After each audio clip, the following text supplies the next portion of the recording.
Wait, iOS 17 hands-on top 10 features.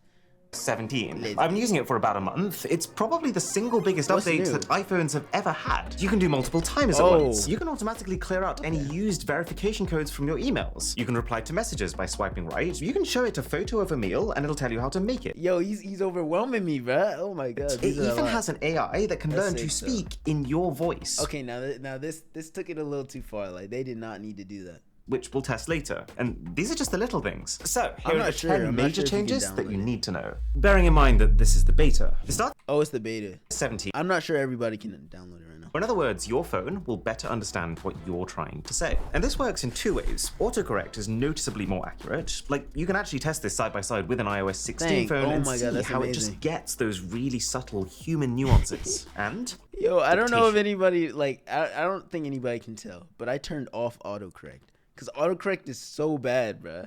I just turned it off. I have not tested a fix the phone that issue can do manually. dictation better than this iOS 17 phone can. When you talk, you can see it right there, like one word behind what you're saying, just Oh, that's waiting to hear sick. your intonation so it knows whether to add a comma or a question mark and even sorts the I apostrophes. mean, it's been doing Plus, that, though. swear words. It no longer just assumes that you meant to say ducking. Number 9 is the FaceTime upgrade. So when you now react to things, you'll get these augmented reality effects that I guess are just there to amplify that expression. Oh, It's well, not that's kinda useful, cool. Yeah, and I it's can not. totally imagine you wanting to turn the feature off. But I do like that you have to be quite purposeful if you want to trigger them. They won't happen automatically. That the effects will work even though the other person might not have iOS 17. Wait, what? Wait, you through And the they're gesture actually you using this activated true through depth a camera gesture? system on the front of your phone to figure out where you are in the frame and place the effects not just Oh, on top nah, of you like a bruh. sticker, but around you. That's Plus, extra, now that they've bruh. got this No. augmented reality stuff going on in FaceTime, it also means that you can do portrait mode effects, just like you can in your camera app, except I don't use it there, and I do use it here. Being able to increase the amount of light on your face and not just blur out the crazy. background behind you, but darken it is like the best way to take a video call. How you And then do that? because the That's iPhone's crazy. doing all this processing on the hardware level, not the software level, it works across other apps too, like Zoom and WebEx. Plus, you can now That's leave a hard. FaceTime message if the person doesn't pick up. Oh, It I heard about really this. feels like Apple wants FaceTime to be the way that you call people. Okay, personalized contact posters. Nah, is- why is he gonna brush over that? You can leave voicemails with FaceTime messages. Like I imagine somebody's gonna be really mad. They're like, "Why are you not picking up my phone call?" Like they're gonna be like, you gonna see their face. It's one thing to get a voice message. It's another thing to get a video message. It's gonna be so funny.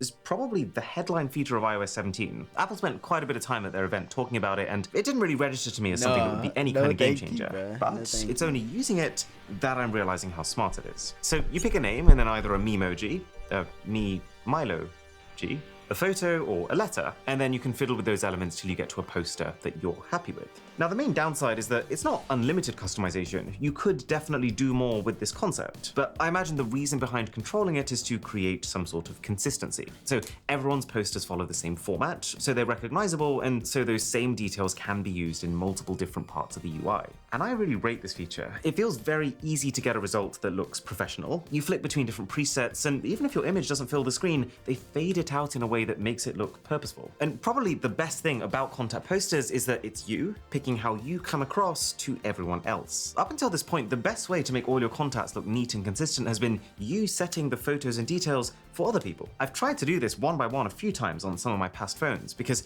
I love the idea of a fully organized, clean contacts list, but it just takes a special kind of commitment to actually keep that up consistently. Yup. Whereas now, each person is only responsible for one person's image. And that's you. It's how you are going to look Okay. to other people. So Oh, it's that's applying that sick. little bit of social pressure that I think you need for a feature like this to actually kick off. It also happens to be a very clever way to make iPhone users pressure their Android friends to also get iPhones. Yeah, because nobody's trying to organize every individual friend and set a customized the graphic for them.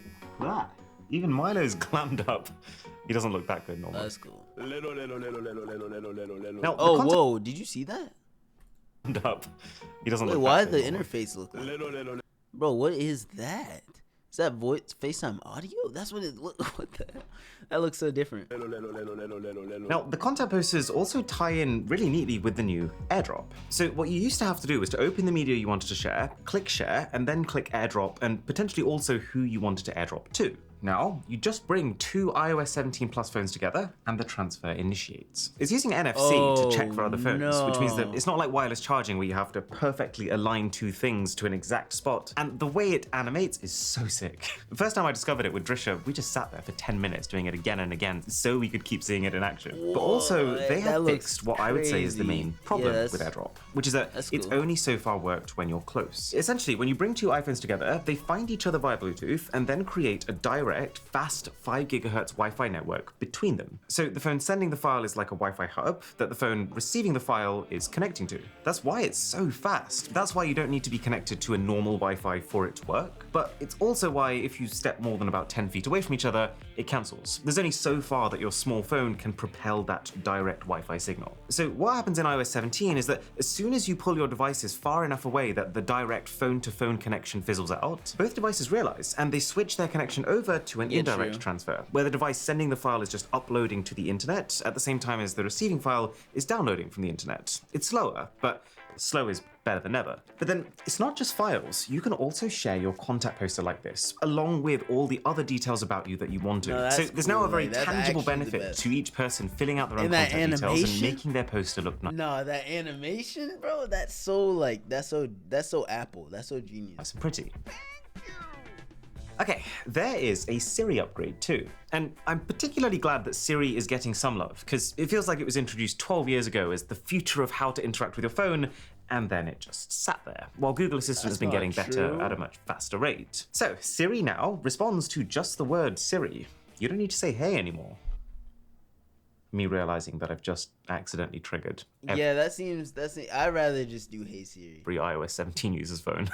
But it is quite clever, because it waits for a split second after you finish the word to make sure that you're not about to say Serial or Sirius. Okay, we've now got continued conversation, which, to be fair, Google Assistant has had for a long time, but nonetheless, I would say is the single biggest improvement that Siri has had from the very beginning, because it means you can actually have a conversation with it without needing to tap the button every single time. Like this. What's the weather today? Rain is forecast today. Okay. You know, while he's talking about boring Siri, I'll be right back. I gotta use the bathroom. What about this time next week? I can't check the weather that far ahead, but here's the forecast for the next 10 days. So you just told me what it is next week. Okay, well, the continued conversation part of it is cool. Plus, you can now ask it to read web pages by just saying, Siri, read this. Trimethylaminuria, TMAU, is an uncommon condition that causes an unpleasant, fishy smell. Siri, call doctor. It's not quite like real speech. Like, it still has that robotic intonation that modern AI programs are actually starting to bypass. But I'm using this to read out news articles in the mornings, and it's not too far off feeling like a personalized one-person radio station. Oh, yeah, and I spent 15 minutes last night rattling off the weirdest phrases that the phone was asking me to do so that it could train to learn my voice. The gentleman with the fan exclaimed, "Good morning."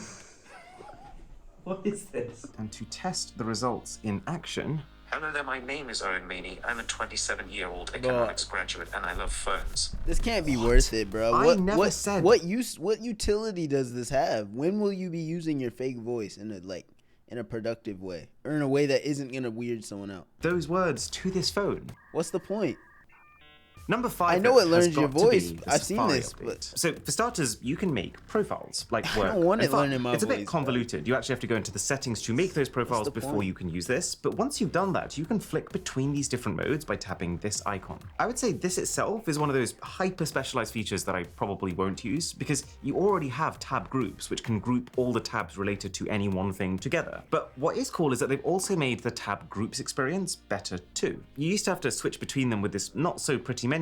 Now you just swipe. So when you're in a tab and you swipe, it swipes to the next tab in the tab group you're in. And then when you zoom out to look at all your tabs in the group, you can swipe to change the group. I already talked about the new and the other VR. thing, I made a video about that. As a feature just feels like such a no-brainer. Your private browsing windows are locked by default. So no one else can see them unless they have your face, which it changes the dynamic from making sure that you always close every single one of those private tabs after using them to now trusting that it doesn't matter. Only you'll be able to see them regardless. But then, a much bigger change has got to be this new standby mode. So as long as your phone is locked, on charge in some way, it can be Apple's $100 plus wireless charging stand, which is very fancy, but I'm glad that it doesn't have to be that. And that you just make sure it's in horizontal mode, it'll activate this new interface. Yeah, There's that a widget looks so screen, cool. which lets you pick from a bunch of different interactive tiles. I like this page actually. and then a clock page where you can cycle through different clock Nah, styles. people aren't gonna like this. This actually is amazing though.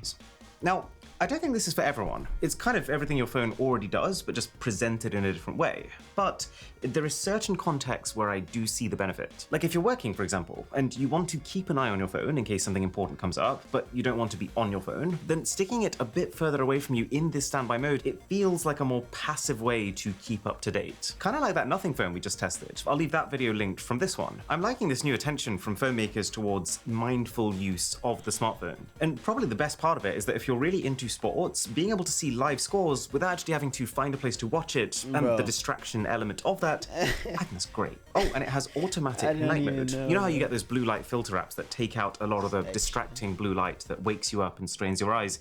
Well, on night mode here, there is no blue light. And hey, if you're enjoying this video, then a sub to the channel would be yes. No. Give up.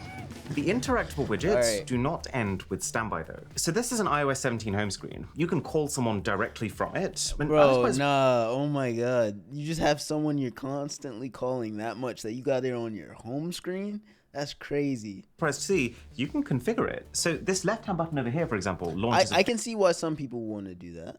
But like, that's crazy. Like, just that's on speed dial, speed dial. FaceTime video, but then the right-hand button launches a WhatsApp message. You can play and pause music, you can control your podcasts. It's all pretty simple stuff, but I'm a big believer in widgets like these because they keep you out of apps and the webs of algorithms that those apps use to make you lose track of time. But by far, Wait, how? I'm a big believer in widgets like these because they keep you Okay. out of apps and the webs of algorithms that those apps use to make you lose track of time. But by far, the thing that I'm most excited about in iOS 17 is what's happening with messages. So for starters, new interface, very shiny. But then, you know how the speech detection just got better? So now when you send a voice note, it literally instantly transcribes it. And Oh, that's good. The technology is already in voicemails, so you can, like, if someone sends you a voicemail, it will transcribe it.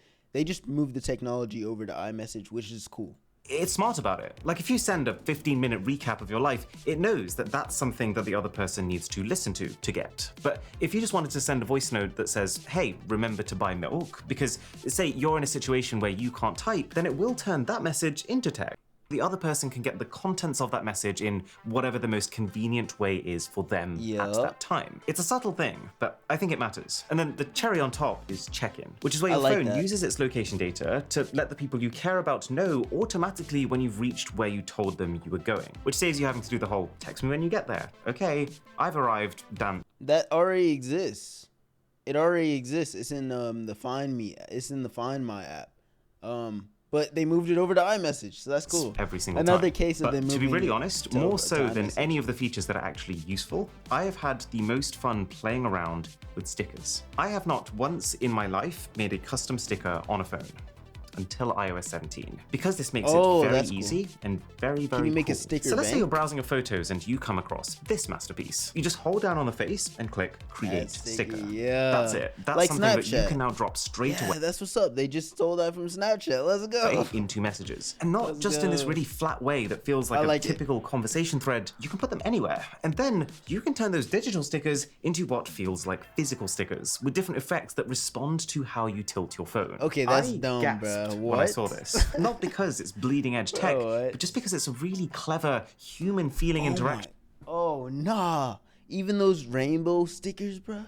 That leverages the tech you already have. That's now, I will dumb. say, it does That's feel a so little at dumb. odds with the very polished, controlled nature of some of the iPhone's other features, like contact posters, because when you start messing with stickers, these chats get very chaotic very quickly. But then I'd be lying if I said it didn't allow you to express yourself better than you used to be able to. Like if I think about the absolute whale of a time that my team has had making custom emojis for our Slack group, this is a playground on a whole other tier, and that's iOS 17. I'm kind of sad to see that there's nothing major new for the dynamic island, considering that is one of the newest hardware features, but the overall direction I like. And I want to keep making iOS videos like this, as well as summaries of what's I'm happening not in even the gonna world. lie. The stickers are the craziest part, bro. That's crazy. No, it's not the craziest, but yo, that's crazy. Android.